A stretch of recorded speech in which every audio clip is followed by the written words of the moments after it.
On my wrist is the Day Date in yellow gold with the champagne dial, Roman numerals.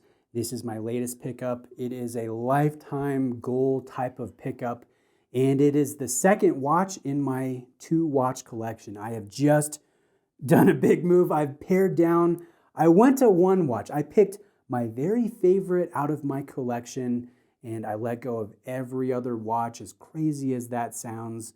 And then I added my second piece, which is this Day Date. And then the first watch is the Pasha de Cartier. That was my favorite out of my old collection, if that makes sense. So in this video, I want to answer a few different questions that I've gotten from some of you that watch my channel. The first question is, why the Day Date? Why not go Breguet? Why not go with a Lange or a Patek or a different watch? I'll talk about that. The second question is, where do you sell your used watches to the best success? I know a lot of you struggle to sell your used watches. I'll touch on that. And then lastly, do I ever feel regret from letting go of amazing pieces? And I think I'll begin with that question. And the simple answer to that is no, I don't. But here's the thing.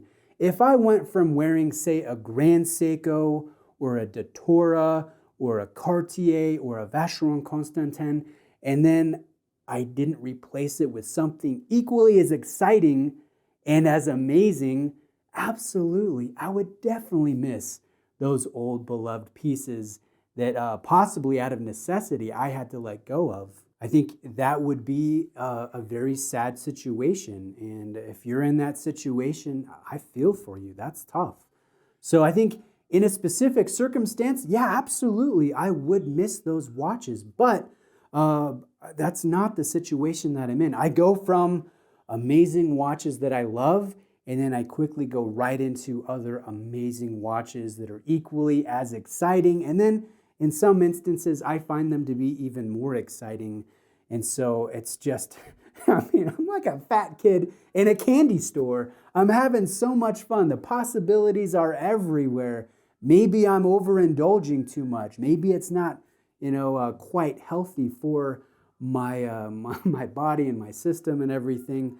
But no, I don't miss pieces. Occasionally, as I'm editing a watch video and I'm talking about a Marine Master or the Air King or a Santos or whatever the case may be, and I'm dropping in old footage of watches that I have let go of, the thought comes across my mind like, ooh, I kind of miss that.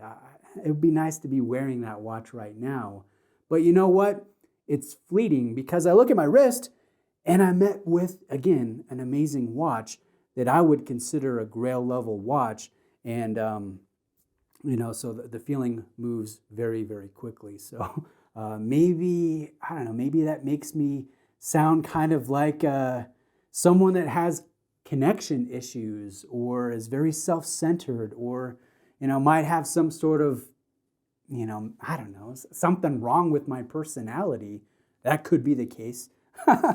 But no, I don't have problems letting go of amazing pieces because, again, I'm always moving toward another amazing piece. Now, the second question, where do I sell my watches? Well, I hate to say it, but there is no quick and easy way to sell a used piece. I have good luck within my private Discord server for my Patreon group.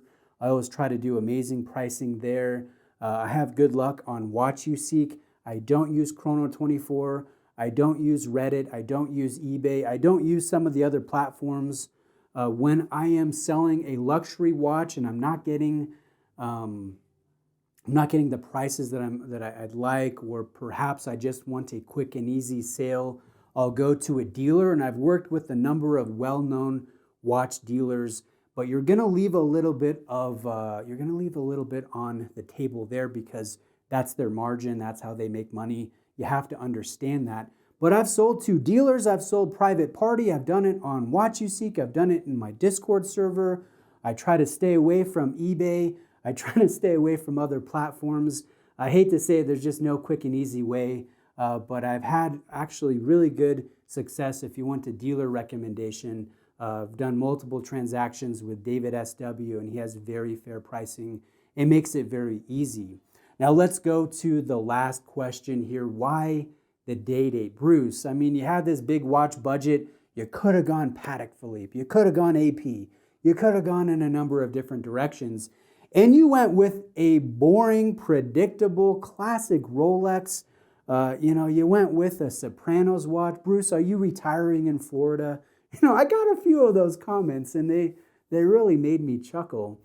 Here's the thing. I've wanted a gold watch for, I'd say that's a long-term goal of at least a decade. And over that time, I've considered a number of different gold watches, but really it's always been a very boring, very predictable, but very timeless, classy Day Date from Rolex. And I've always been partial to yellow gold as opposed to white gold or rose gold.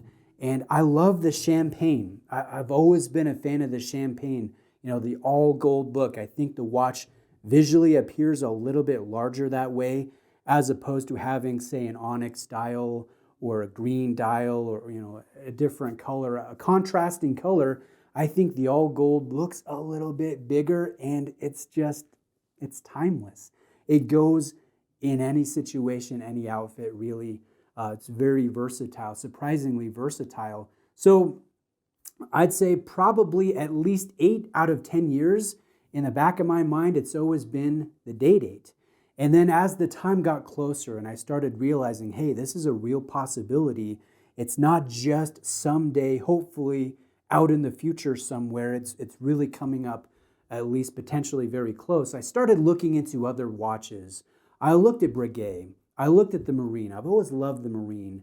I've always wanted to watch on a bracelet too, so I could get the full hefty experience. And so I looked at the 5517.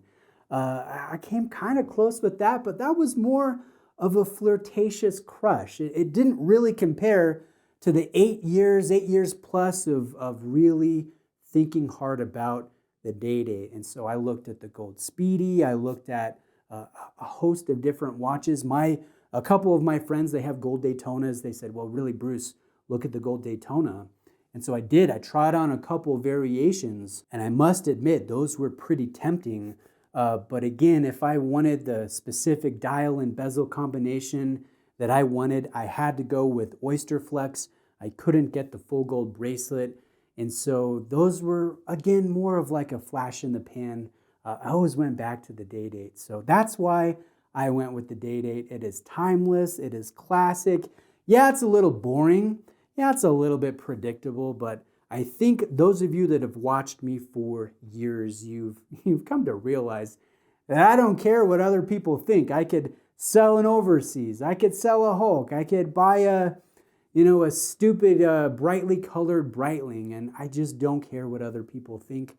I don't know. That's just how I go about this hobby. I don't collect for anybody else but myself. I'm very selfish in that way, and I recommend you do the same thing. That being said, let me know if you have any specific questions. I will do a full review of this. I'll probably do possibly like a purchase video because I took some footage at the store that was a lot of fun. We'll do some more topic videos. I have awesome reviews planned on the way, so stay tuned for that, but reach out with questions. Thank you for watching. I'll see you next time. Hang on. I got a little girl throwing a tantrum upstairs. I don't know if you can hear it, but I'm going to let it subside before I start filming.